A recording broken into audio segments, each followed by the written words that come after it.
Un accord de partenariat stratégique a été scellé entre le Conseil économique et le Parlement des jeunes du Tchad. Ce partenariat vise à mettre en œuvre des actions concrètes pour renforcer le dialogue et l'engagement des jeunes au Tchad. La non-participation d'une partie de l'opposition législative inquiète la commission de la CEAC, médiatrice pour la transition au Tchad. Cette question était au centre d'une discussion entre le président de l'Agence nationale de gestion des élections et le président de la commission de la CEAC.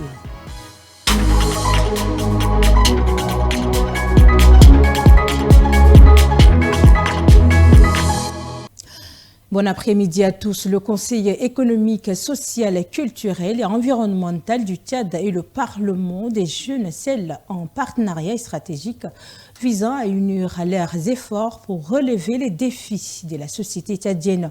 Signé dans une ambiance solennelle, cet accord d'une durée d'1 an renouvelable vise à mettre en œuvre des actions concrètes renforçant le dialogue et l'engagement des jeunes dans les enjeux sociaux et culturels du pays. Bécoute Junior.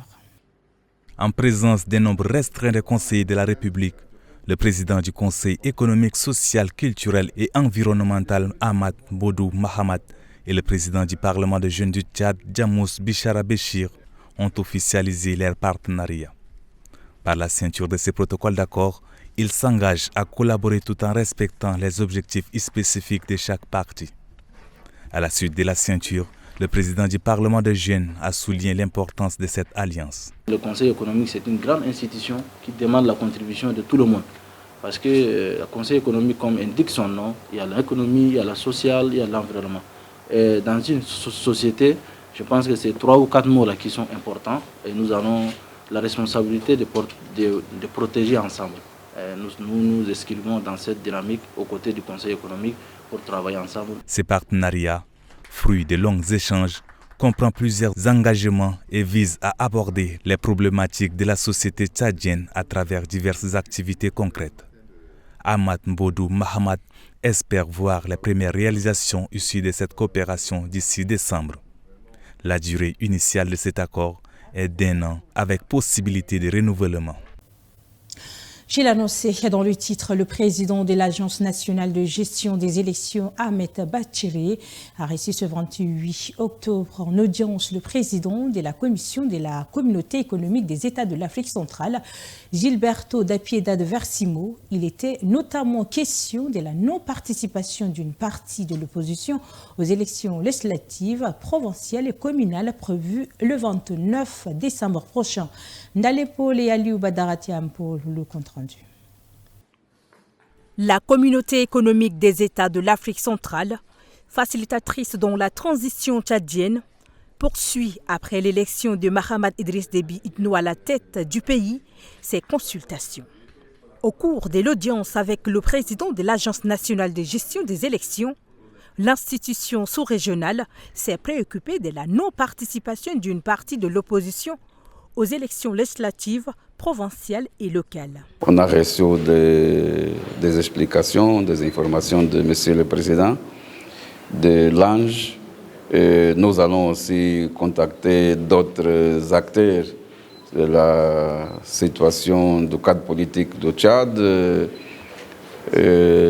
notamment cette plateforme qui propose le report des élections. Aussi les autres qui sont d'accord la tenue des élections le 29 décembre. Nous allons aussi essayer d'entendre la vision des partenaires de Tchad. La CEAC souhaite éviter des scènes de violence. Nous devons nous-mêmes avoir une vision propre à la CEAC. C'est ça que nous sommes en train de chercher. Toujours dans l'objectif d'éviter que le Tchad bascule dans la violence. Entamé le 19 octobre, le dépôt des candidatures pour les élections se poursuit jusqu'au 1er novembre. Les partis qui boycottent les élections avancent notamment comme raison les inondations meurtrières et la non prise en compte de la réforme de certaines dispositions du code électoral. Autre chose à présent, le groupe des ambassadeurs arabes accrédités auprès de la République du Tchad vole au secours des victimes d'inondations. Ce lundi, un don composé de vivres a été remis au ministère de l'Action sociale, de la solidarité nationale et des affaires humanitaires. Ce geste a pour but d'assister les familles touchées par les inondations que traverse le pays. Cette action fait suite à l'appel du Premier ministre Alamay Halina du 4 octobre 2024 pour mobiliser des ressources en faveur des victimes des inondations au Tchad. En réponse, le groupe des ambassadeurs arabes a manifesté sa solidarité en offrant près de 250 paniers de vivres comprenant du riz, de l'huile et des dattes. Après l'action humanitaire de nos collègues africains, le groupe des ambassadeurs arabes accrédité auprès de la République du Tchad concrétise aujourd'hui une opération humanitaire au profit des familles en situation de besoin. Et ce, en concertation avec le gouvernement de la République du Tchad et le Comité national de prévention et de gestion des inondations. De son côté, Mahamat Abdelkerim Bagari, secrétaire général du ministère de l'Action sociale et de la solidarité, a souligné que ces kits représentent non seulement une aide matérielle, mais aussi un engagement envers la dignité humaine et la coopération internationale. Il assure que le ministère de l'Action sociale mettra tout en œuvre pour que ces aides parviennent aux sinistrés dans les meilleurs délais et dans un esprit d'équité. De N'Djamena Randonnoa Moundou, crise au son de la coalition pour un Tchad uni relative à la conquête des sièges aux législatives. Laoukan Kroyo Médard, par ailleurs président de la Convention tchadienne pour la paix et le développement, soutient les propos du secrétaire général du mouvement patriotique du salut. Pour lui, les partis politiques ne doivent pas compter sur la coalition pour atteindre leurs objectifs. Écoutez. On n'a pas besoin de créer un parti politique uniquement pour être un allié. C'est une honte. Et effectivement, il a raison. Il y a des gens qui créent des partis qui sont peut-être, qui ont leur autorisation de fonctionner le mardi et le mercredi déjà ils sont alliés au MPS. Et pourquoi ne pas aller directement que de créer d'abord, se fatiguer pour créer d'abord un parti politique et puis le lendemain s'allier directement au MPS.